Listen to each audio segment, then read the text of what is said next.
we've been through a period, roughly 30 years, where a good part of the majority of the population has been left out of economic growth and development. For most people, wages have pretty much stagnated, even declined. That's a big change from earlier years. Mm-hmm. And it has not led here, I mean, there's a scattering of examples of serious resistance to it, but a scattering. There's no widespread resistance. The phenomena that we're seeing here is generalized rage. So, for example, take the current primaries, which are interesting, not because of their substantive content, but because of what's happening. Take Donald Trump. He's a clown, literally. Could be in the circus. He's getting huge support from people who are angry at everything, mostly white males, working class, middle class, poor white males, and their wives and traditional families. They are furious about everything.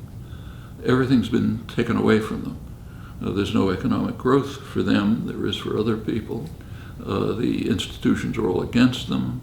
There's concern, deep concern, that they're losing their country because they, generalized they, are taking it away from us.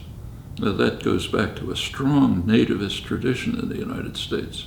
It's a country of immigrants, but all the way through there's been an effort to construct those of us who are here as not immigrants. So you go back to the Revolutionary period, take Benjamin Franklin, a leading figure of the Enlightenment. He thought that we ought to keep out Germans and Swedes because they're too swarthy. They're not pure Anglo-Saxons like us. That continues into the 20th century. There's a myth of Anglo-Saxonism. We're pure Anglo-Saxons. I mean, if you look around, and it's a joke, but these things are all imaginary constructions.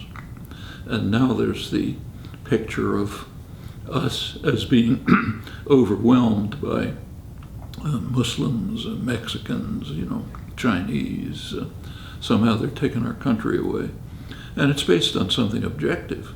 The white population is pretty soon going to become a minority, whatever white means, and the people who regard themselves that way. But the response to this is generalized anger at everything. So every time Trump makes a nasty comment about whoever, his popularity goes up, because it's based on hate, hate and fear.